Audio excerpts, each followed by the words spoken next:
Assalamualaikum warahmatullahi wabarakatuh. Gimana kabarnya sahabat Bambu Huda Al-Waliyah?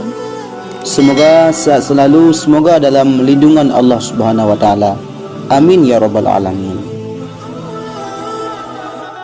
Pada zaman Nabi Muhammad sallallahu alaihi wasallam, ada seorang pemuda bermata biru, rambutnya merah, pundaknya lapang panjang, berpenampilan cukup tampan, kulitnya kemerah-merahan, dagunya menempel di dada, selalu melihat pada tempat sujudnya. Tangan kanannya menumpang pada tangan kirinya. Dia ahli membaca Al-Quran dan menangis. Pakaiannya hanya dua helai, sudah kusut, yang satu untuk penutup badan dan yang satunya untuk selendangan. Tiada orang yang menghiraukan, tak dikenal oleh penduduk bumi, akan tetapi sangat terkenal di langit. Dia bersumpah demi Allah Subhanahu wa taala, pasti terkabul. Pada hari kiamat nanti, ketika semua ahli ibadah dipanggil oleh Allah Subhanahu wa taala, disuruh masuk surga, dia justru dipanggil agar berhenti dahulu dan disuruh memberi syafaat. Ternyata Allah Subhanahu wa taala memberi izin dia untuk memberi syafaat sejumlah qabilah Rabi'ah dan qabilah Mudar. Semua dimasukkan surga, tak ada yang tertinggal karenanya. Dia adalah Uwais Al-Qarni. Ia tak dikenal banyak orang dan juga miskin. Banyak orang suka menerawakan, mengolok-olok dan menuduhnya sebagai tukang membujuk, tukang mencuri, serta berbagai macam umpatan dan penghinaan lainnya. Seorang fuqaha negeri Kufah, karena ingin duduk dengannya, memberinya hadiah dua helai pakaian, tapi tak berhasil dengan baik. Karena hadiah pakaian tadi diterima, lalu dikembalikan lagi olehnya, seraya berkata, "Wahai Syekh, aku khawatir nanti sebagian orang menuduhku, dari mana kamu dapatkan pakaian itu? Kalau tidak dari membujuk, pasti dari mencuri." Pemuda dari Yaman ini telah lama menjadi yatim, tak punya sanak famili kecuali hanya ibunya yang telah tua renta dan lumpuh.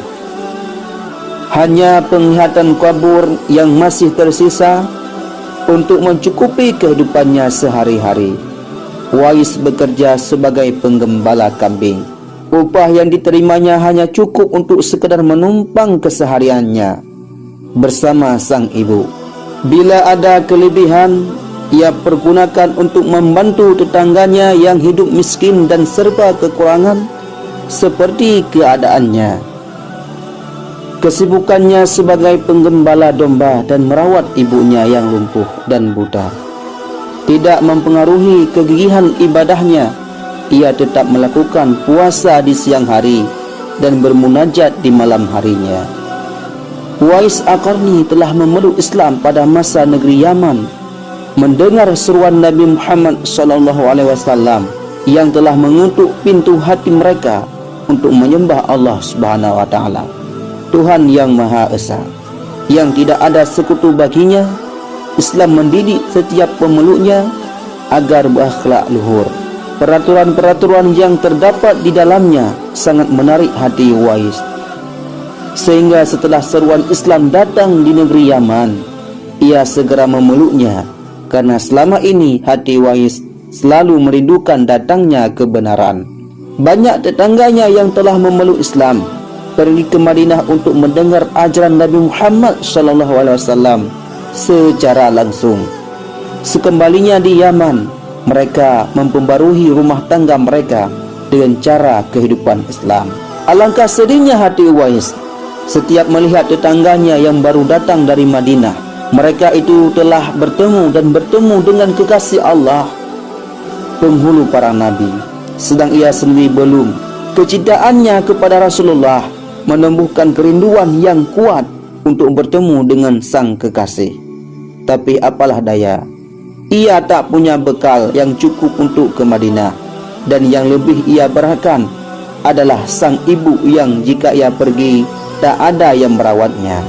Diceritakan ketika terjadi perang Uhud, Rasulullah SAW mendapat cedera dan giginya patah karena dilempari batu oleh musuh-musuhnya. Kabar ini akhirnya terdengar oleh Uwais. Ia segera memukul giginya dengan batu hingga patah. Hal tersebut dilakukan sebagai bukti kecintaannya kepada beliau SAW, sekalipun ia belum pernah melihatnya. Hari berganti hari dan musim berlalu, dan kerinduan yang tak terbendung membuat hasrat untuk bertemu tak dapat dipendam lagi. Uwais merenungkan diri dan bertanya dalam hati, kapankah ia dapat menziarahi nabinya dan memandang wajah beliau dari dekat?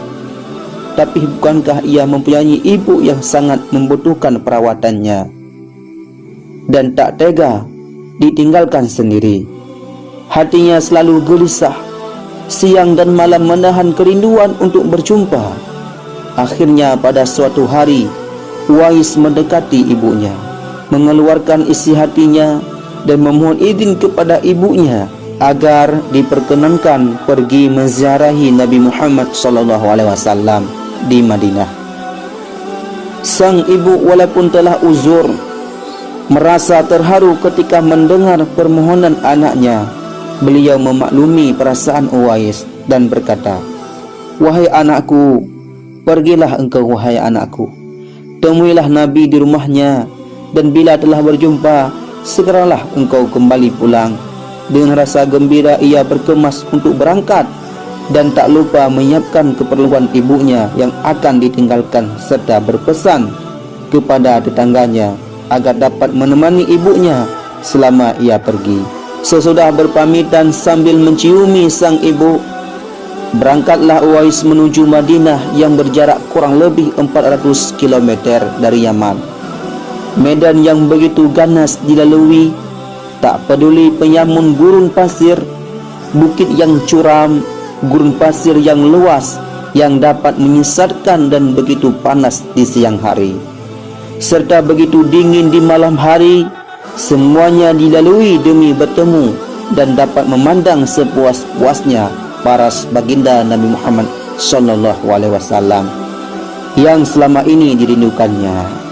Tibalah Uwais Al-Qarni di kota Madinah. Segera ia menuju ke rumah Nabi Muhammad SAW. Diketuknya pintu rumah itu sambil mengucapkan salam. Lalu keluarlah Sayyidatina Aisyah radhiyallahu anha sambil menjawab salam Uwais. Segera saja Uwais menanyakan Nabi yang ingin dijumpainya, namun ternyata beliau SAW tidak berada di rumahnya, melainkan berada di medan perang. Betapa kecewa hati sang perindu, dari jauh ingin berjumpa, tetapi yang dirindukannya tak berada di rumah. Dalam hatinya bergolak perasaan ingin menunggu kedatangan Nabi Muhammad dari medan perang, tapi kapankah beliau pulang? Sedangkan masih tergiang di telinganya pesan sang ibu yang sudah tua dan sakit-sakitan itu agar cepat ia pulang ke Yaman. Engkau harus lekas pulang karena ketaatan kepada ibunya. Pesan ibunya tersebut telah mengalahkan suara hati dan kemauannya untuk menunggu dan berjumpa dengan Nabi Muhammad SAW.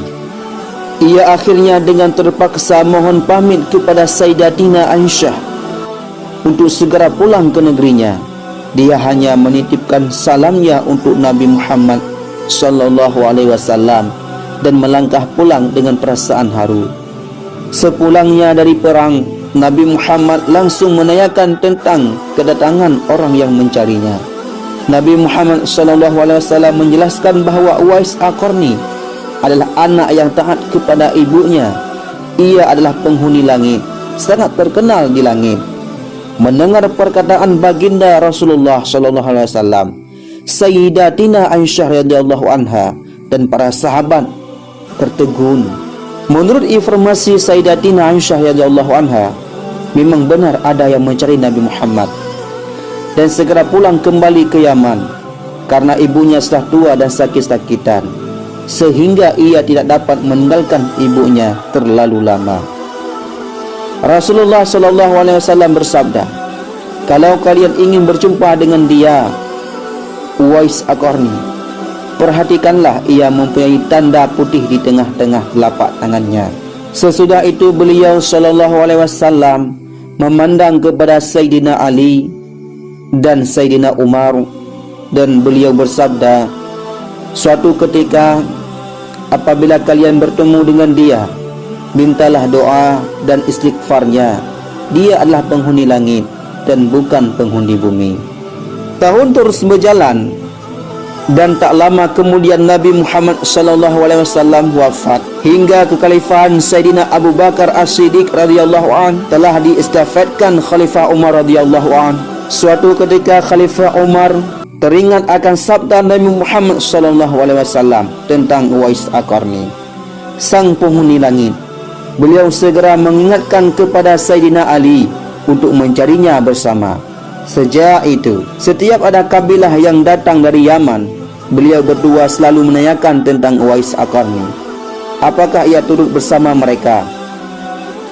Di antara kabilah-kabilah itu ada yang merasa heran, apakah sebenarnya yang terjadi sampai-sampainya ia dicari oleh beliau berdua. Rombongan kabilah dari Yaman menuju Syam silih berganti membawa barang dagangan mereka.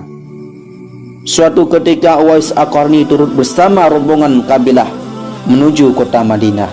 Melihat ada rombongan kabilah yang datang dari Yaman, segeralah Khalifah Umar radhiyallahu an dan Sayyidina Ali mendatangi mereka dan menanyakan apakah Uwais turut bersama mereka. Rombongan itu mengatakan bahawa ia ada bersama mereka dan sedang menjaga unta-unta mereka di perbatasan kota.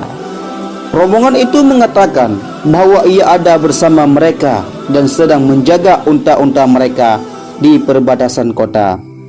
Mendengar jawaban itu, beliau berdua bergegas pergi menemui Uwais Al-Qarni. Sesampainya di kemah tempat Uwais berada, Khalifah Umar dan Sayyidina Ali memberi salam, namun rupanya Uwais sedang melaksanakan salat. Setelah mengakhiri salatnya, Uwais menjawab salam kedua tamu agung tersebut sambil bersalaman. Sewaktu berjabatan, Khalifah Umar segera membalikkan tangan Uwais untuk membuktikan kebenaran tanda putih yang berada di telapak tangan Uwais Al-Qarni, sebagaimana pernah disabdakan oleh baginda Nabi Muhammad SAW. Memang benar dia penghuni langit. Dan ditanya Uwais oleh kedua tamu tersebut, siapakah nama saudara? Abdullah, jawab Uwais. Mendengar jawaban itu, kedua sahabat pun tertawa dan mengatakan, kami juga Abdullah, yakni hamba Allah. Tapi siapakah namamu yang sebenarnya? Uwais Al-Qarni kemudian berkata, nama saya adalah Uwais Al-Qarni. Dalam pembicaraan mereka, diketahuilah bahwa ibu Uwais telah meninggal dunia. Itulah sebabnya ia baru dapat turut bersama rombongan kabilah dagang saat itu. Itulah sebabnya ia baru dapat turut bersama rombongan kabilah dagang saat itu. Akhirnya Khalifah Umar dan Sayyidina Ali memohon agar Uwais berkenan mendoakan untuk mereka. Uwais enggan dan ia berkata kepada Khalifah, sayalah yang harus meminta doa kepada kalian. Mendengar perkataan Uwais, Khalifah berkata, kami datang ke sini untuk mohon doa dan istighfar dari kamu. Karena desakan kedua sahabat ini, Uwais Al-Qarni akhirnya mengangkat kedua tangannya dan kemudian berdoa dan membaca istighfar. Setelah itu Khalifah Umar dan Sayyidina Ali berjanji untuk menyumbangkan uang negara dari Baitul Mal kepada Uwais untuk jaminan hidupnya. Segera saja Uwais menolak dengan halus dengan berkata, hamba mohon supaya hari ini saja hamba diketahui orang. Untuk hari-hari selanjutnya biarlah hamba yang fakir ini tidak diketahui orang lagi. Setelah kejadian itu, nama Uwais kembali tenggelam, tak terdengar beritanya. Tapi ada seorang lelaki pernah bertemu dan ditolong oleh Uwais.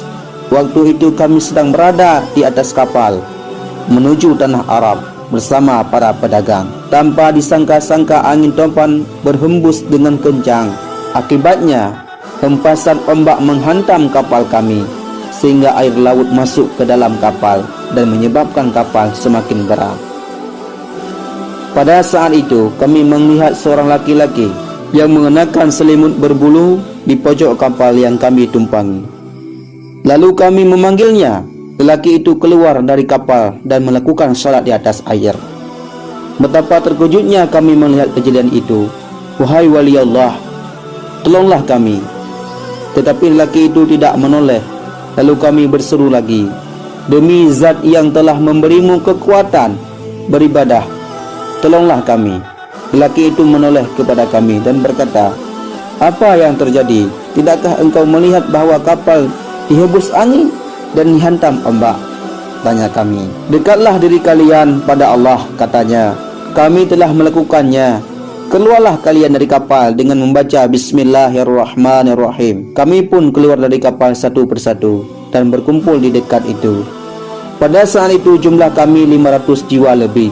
Sungguh ajaibnya, kami semua tidak tenggelam, sedangkan perahu kami berikut isinya tenggelam ke dasar laut. Lalu orang itu berkata pada kami, tak apalah harta kalian menjadi korban, asalkan kalian semua selamat. Demi Allah yang Maha Esa, kami ingin tahu siapakah nama Tuhan? Tanya kami. Uwais Al-Qarni jawabnya. Dengan singkat, kemudian kami berkata lagi kepadanya, sesungguhnya harta yang ada di kapal tersebut adalah milik orang-orang fakir di Madinah yang dikirim oleh orang-orang Mesir. Jika Allah mengembalikan harta kalian, apakah kalian akan membagi-baginya kepada orang-orang fakir di Madinah? Tanyanya. Ya, jawab kami. Orang itu pun melaksanakan sholat 2 rakaat di atas air, lalu berdoa. Setelah Uwais Al-Qarni mengucapkan salam, tiba-tiba kapal itu muncul ke permukaan air. Lalu kami menumpanginya dan meneruskan perjalanan. Setibanya di Madinah, kami membagi-bagi seluruh harta kepada orang-orang fakir di Madinah. Tidak satu pun yang tertinggal. Berapa waktu kemudian tersiar kabar kalau Uwais Al-Qarni telah pulang ke rahmatullah. Anehnya, pada saat dia akan dimandikan, tiba-tiba sudah banyak orang yang berebutan untuk memandikannya. Dan ketika dibawa ke tempat pembaringan untuk dikafani, di sana sudah ada orang-orang yang menunggu untuk mengkafaninya. Demikian pula ketika orang pergi hendak mengali kuburnya, di sana ternyata sudah ada orang-orang yang mengali kuburnya hingga selesai. Ketika usungan dibawa menuju perkuburan, luar biasa banyak orang-orang yang berebutan untuk mengusungnya. Dan Syekh Abdullah bin Salamah menjelaskan, ketika aku ikut mengurusi jenazahnya hingga aku pulang dari mengantarkan jenazahnya, lalu aku bermaksud untuk kembali ke tempat penguburannya guna memberi tanda pada kuburannya. Akan tetapi sudah tak terlihat ada bekas kuburannya. Syekh Abdullah bin Salamah adalah orang yang pernah ikut berperang bersama Uwais Al-Qarni pada masa pemerintahan Sayyidina Umar radhiyallahu anhu. Meninggalnya Uwais Al-Qarni telah mengemparkan masyarakat kota Yaman. Banyak terjadi hal-hal yang amat mengherankan. Sedemikian banyaknya orang yang tak dikenal berdatangan untuk mengurus jenazah dan pemakamannya. Padahal Uwais adalah seorang fakir yang tak dihiraukan orang. Sejak ia dimandikan sampai ketika jenazahnya hendak diturunkan ke dalam kubur, di situ selalu ada orang-orang yang telah siap melaksanakannya terlebih dahulu. Penduduk kota Yaman tercengang. Mereka saling bertanya-tanya, siapakah sebenarnya engkau wahai Uwais Al-Qarni? Bukankah Uwais yang kita kenal hanyalah seorang fakir yang tak memiliki apa-apa, yang kerjanya hanyalah sebagai penggembala domba dan unta? Tapi ketika hari wafatmu, engkau telah mengemparkan penduduk Yaman dengan hadirnya manusia-manusia asing yang tidak pernah kami kenal. Mereka datang dalam jumlah sedemikian banyaknya. Agaknya mereka adalah para malaikat yang diturunkan oleh Allah Subhanahu wa taala ke bumi hanya untuk mengurus jenazah dan pemakamannya. Baru saat itulah penduduk Yaman mengetahui siapa Uwais Al-Qarni sebenarnya. Ternyata ia tak dikenal di bumi, tapi dikenal di langit. Wahai sahabat Babu Huda Al-Waliyah, Semoga kisah ini menjadi hikmah bagi kita semuanya. Amin ya rabbal alamin. Wallahu a'lam bishawab. Wassalamualaikum warahmatullahi wabarakatuh.